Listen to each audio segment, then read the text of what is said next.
اس رب کے نام سے آغاز کرتے ہیں جو دلوں کے بھید جانتا ہے۔ بسم اللہ الرحمن الرحیم۔ ناظرین کرام، آج سول ہسپتال بہاولپور جانے کا اتفاق ہوا، تو وہاں جا کر یہ مشاہدہ کیا گیا کہ مریضوں کے ساتھ نئے نئے مسائل کا سامنا مریضوں کو ہو رہا ہے۔ کبھی ڈاکٹر کا عملہ غائب ہوتا ہے تو کبھی پرچی کاؤنٹر پر موجود شخص غائب ہوتے ہیں۔ پرچی کاؤنٹر پر جب آپ آؤٹ ڈور جاتے ہیں، وہاں پر پرچی کو اس طرح کی روٹین بنی ہوئی ہے کہ جب آپ وہاں پر آؤٹ ڈور جاتے ہیں تو سب سے پہلے آپ کو وہاں پر 20 سیکنڈز نہیں، 20 منٹس نہیں، بلکہ 2 گھنٹے آپ کو پرچی کاؤنٹر پر لگ جاتے ہیں، وہاں پہ پرچی بنواتے حالانکہ وہاں پر پرچی بنوانے کا جو ایگزیکٹ ٹائم ہے 15 to 20 سیکنڈز لگ جاتا ہے ایک شخص کو، لیکن سول ہسپتال بہاولپور کے اندر جب آپ پرچی بنوانے جاتے ہیں تو 2 گھنٹے کی لمبی لائن لگتی ہے۔ لمبی جدوجہد کے بعد وہاں پر پرچی بنوائی جا رہی ہے۔ اس طرح جو مریض بیچارہ آدھا مریض ہوتا ہے تو وہ پورا مکمل مریض بن چکا ہوتا ہے۔ 2 گھنٹے کا سفر طے کر کے آتا ہے، وہ کبھی کوئی دیہات سے آتا ہے، کبھی کوئی کس علاقے سے آتا ہے۔ 2 گھنٹے کا وہاں سے سفر طے کرنے کے بعد جب یہاں پر کچھ پرچی کاؤنٹر پر موجود یہاں پر آتے ہیں تو یہاں پر عملہ غائب ہوتا ہے۔ یہاں پر سفارشی لوگوں کو سب سے پہلے پرچی دی جا رہی ہوتی ہے، اور جو بیچارے غریب طبقے کے لوگ ہیں، جو بیچارے سفارش نہیں کروا سکتے، وہ بیچارے وہاں پر منہ تکتے رہتے ہیں، اور پھر 2 گھنٹے کی لمبی لائن، لمبی جدوجہد کے بعد ان کی باری آتی ہے۔ ہسپتال میں جب آپ جاتے ہیں تو آپ کو سب سے پہلے جو کام کرنا ہوتا ہے وہ پرچی کاؤنٹر پر ہوتا ہے۔ پرچی کاؤنٹر پر جب آپ جاتے ہیں تو وہاں پہ اپنی پرچی بنواتے ہیں اور اپنے اس میڈیکل آفیسر کے پاس جا کر اپنی ٹریٹمنٹ شروع کرواتے ہیں۔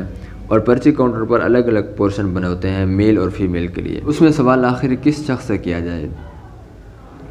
کاؤنٹر پر مریض جو 2 گھنٹوں کا سفر طے کر کے 2 گھنٹے لائن پر لگتے ہیں، تو اس کے بعد جب میڈیکل آفیسر کے پاس 2 گھنٹے کے بعد جاتے ہیں تو میڈیکل آفیسر صاحب باہر نکلتے ہیں اور کہتے ہیں کہ صاحب اب آؤٹ ڈور کا ٹائم ختم ہو چکا ہے، آپ ایمرجنسی جائیں۔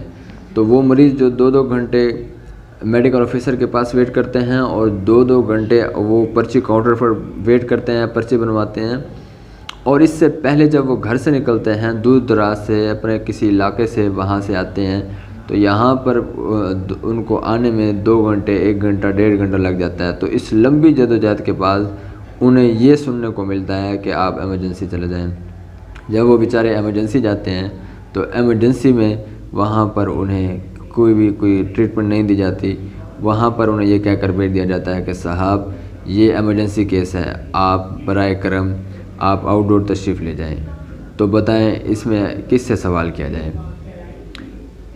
تو یہ سوال اب آپ سے ہے کہ بتائیں اب کس سے سوال کیا جائے کہ جو لوگ جو اپنے ٹیکس ادا کرتے ہیں وقت پر، انہیں پتہ نہیں ہوتا، انہیں بتایا نہیں جاتا، لیکن ان کے ٹیکس کاٹے جاتے ہیں، بیماری ان کو لاحق ہوتی ہے، تو جب وہ ہاسپٹل جاتے ہیں تو وہاں پر انہیں یہ مسائل کا سامنا ہو رہا ہے۔ تو بتائیں یہ آخر سوال کس سے کیا جائے؟